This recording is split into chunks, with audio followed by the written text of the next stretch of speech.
Continuamos en La Venganza Será Terrible por las 7:50. Recuerden que esta semana habrá 3 novedades, o en verdad una, porque jueves y viernes se cumple la rutina del Caras y Caretas. Caras y Caretas como siempre. Ya estamos, con público a las 20 presente. horas, Venezuela 3:30, a las 20 horas. Y el sábado hay un plus de La Venganza en Ciudad Jardín, en el Palomar, en el Teatro Helios. Ahí las entradas están en la boletería y en tuticket.com. Muy bien. Hablaremos de un episodio curioso de la Revolución Francesa que devino de la escasez de pan. Así que nos situamos en Francia en 1789, 2 meses después de la toma de la Bastilla. Debe entenderse que más allá de la revuelta, el rey, Luis XVI, todavía no había perdido todo su poder. Se creó una asamblea constituyente que gestaba nuevos derechos, pero que mantenía la forma monárquica de gobierno. Hasta que después el rey fue considerado traidor a la patria cuando se escapó, intentó obtener la ayuda de los países absolutistas que rodeaban a Francia, se escapó y fue sorprendido y apresado en Varennes, y ahí se acabó el asunto. Pero en el momento en que estamos, el rey todavía conservaba muchas de sus prerrogativas. En medio de las deliberaciones de la asamblea, hubo fuertes enfrentamientos. En septiembre de 1789 se produjo una escasez de Marruecos. Sí. Faltaba el pan. El año anterior había venido un huracán de granizo que había destruido gran parte de la cosecha de trigo, por lo que la harina se había convertido en un artículo muy escaso. A pesar de esta carestía, a principios de octubre, Luis XVI cometió una torpeza. Ofreció en Versalles un banquete a los oficiales de su ejército. Ahí María Antonieta hizo su aparición, teniendo en brazos al delfín, vino, champán, un bailongo desmesurado, y aquel banquete causó pésima impresión entre el pueblo y entre los partidarios de Felipe de Orleans, que era miembro de una rama de la familia que pretendía que el poder de Luis XVI cayera para pasar ellos a reinar. Era este personaje, Felipe Igualdad le llamaban. Ajá. Que votó famosamente en la asamblea, votó a favor de la ejecución del rey en su momento. Bueno, este tipo distribuía mucho dinero entre los hambrientos y redactó minuciosamente una reacción que debía parecer espontánea. El 5 de octubre de 1789, una gran multitud abandonó París, dirigida por un sargento orleanista llamado Meliard, y empezaron a marchar hacia Versalles. Esa tropa, compuesta por agitadores, muchos a sueldo, el duque de Orleans, sueldo del duque de Orleans, que ponía la guita, había contratado también 3.000 prostitutas que habían sido reclutadas en los barrios de la capital y básicamente en la población galante del Palais Royal, que hemos estado nosotros ahí. Sí. Ahora es una especie de galería comercial muy particular, y antes era residencia de los nobles, pero en la Tapuer, en el jardín, se reunían las prostitutas más destacadas. Bueno, los reclutadores habían sido muy hábiles porque sabían que aquellas damas podían sembrar el desorden entre las tropas que custodiaban el Palacio de Versalles. Y así avanzó la tropa hasta Versalles, que queda bastante incómodo para ir, pero es cerca, está pegado a París, pero hay que caminar. Digo, hay que andar, sí. hay que andar. Meta grito, meta insulto, ¿no? Contra el rey, ¿qué señor? Queremos esto, bla, bla, bla. En cada pueblo que pasaban, saqueaban las bodegas, Así que querían pan y tomaban vino. Que al pan le digan pen y al vino ven, está bien. Sí. Pero al sombrero chapó, la pucha que los tiró. Por favor, señor. Estoy citando a Bioy Casares. Muchos pensaron quiénes serían aquellos saqueadores de vinerías. Algunos pensaron que ciertos miembros de la asamblea estaban detrás del levantamiento.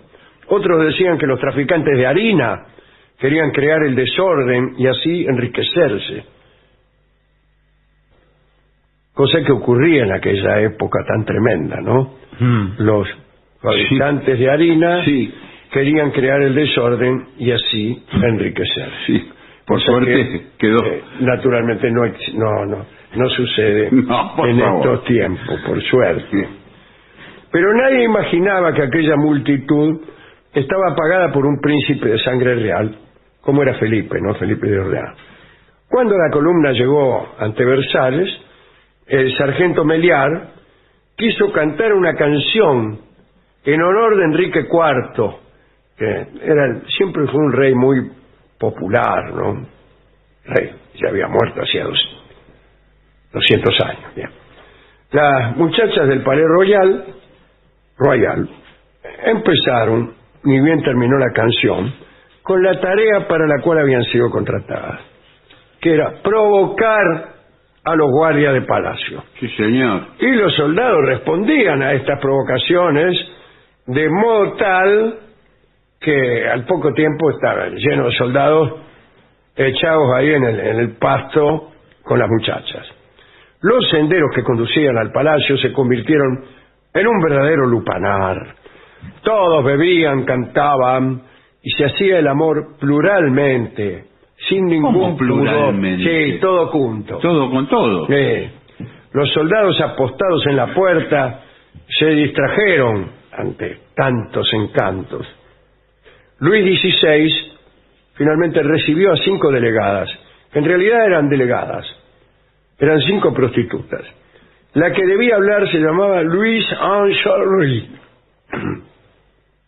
Pero la muchacha se emocionó tanto ante la presencia del rey que dijo, queremos pan, y se desmayó. De todos modos, el rey prometió ordenar que se trasladaran los granos de Saint-Gave para abastecer a París. En fin, aquella tropa orgiástica había tenido cierto éxito. Pero resulta que volvieron a París y fueron directamente a la asamblea con las 3.000 prostitutas. Por favor, señor. La asamblea en ese momento estaba en sesión. Imagínense la cámara. Llegan todos los diputados ahí. Sí. Y cayeron todos. Cuando llegaron el presidente de la asamblea, se fue. Se levantó y se fue. Inmediatamente una mujer llamada Landel se sentó en el sitio del presidente, tocó la campanita y gritó, acercaos, venid nacionales. Bueno, conviene que nos amemos, decía. Algunos abandonaron la asamblea de inmediato, pero otros, muchos otros, retenidos por las muchachas que se les sentaban en las rodillas, qué sé yo, se quedaron. Al final, casi todos se dejaron tentar. De ese modo, una de las primeras sesiones de la Asamblea Constituyente, como he dicho, poco tiempo después de la toma de la Bastilla, se convirtió en una orgía extraordinaria. Cuando la orgía terminó, los representantes regresaron a sus casas, muchos de ellos seguidos por las chicas. Se cuenta que en el establecimiento de baños continuó aquella saturnalia. Se cuenta también que todos los asambleístas estuvieron encantados con lo que sucedió menos uno, que a los 31 años permanecía virgen. Y ese era Robespierre, el incorruptible. Dicen que había sentido una gran confusión cuando una de las muchachas se sentó en sus rodillas. Temiendo no estar a la altura de las circunstancias, se contentó con hablar con la chica de política y comentar sobre los acontecimientos de la jornada, pero por la noche, entusiasmado ya, ¿no?, hizo ir a aquella misma chica a su habitación y perdió su timidez. Algunos historiadores han dicho que la revolución comenzó con una orgía. Debe decirse acaso que los representantes de la asamblea se sintieron menos contentos por los festejos cuando poco más tarde la gran mayoría de ellos quedó atacada por una sífilis. Por favor, señor. De la que las muchachas de Meliar eran responsables. Por aquel mal, los debates de la nueva Constitución tuvieron muchas ausencias, ¿eh? Bueno, ¿a quién dedicamos esto? Bueno, al rey, que no era de los peores reyes, pero tuvo el peor de los castigos. Y a las 3.000 muchachas del Palais Royal. Y al pueblo, que sufría, que no encontraba pan. En conmemoración a la invitación que realizó la muchacha llamada Landel, Sí, señor. que se sentó en el lugar del presidente, que tocó la campana, vamos a escuchar Amémonos. Bueno, sí. Amémonos es un lindo vals que vamos a escuchar en la versión de Antonio Tormo.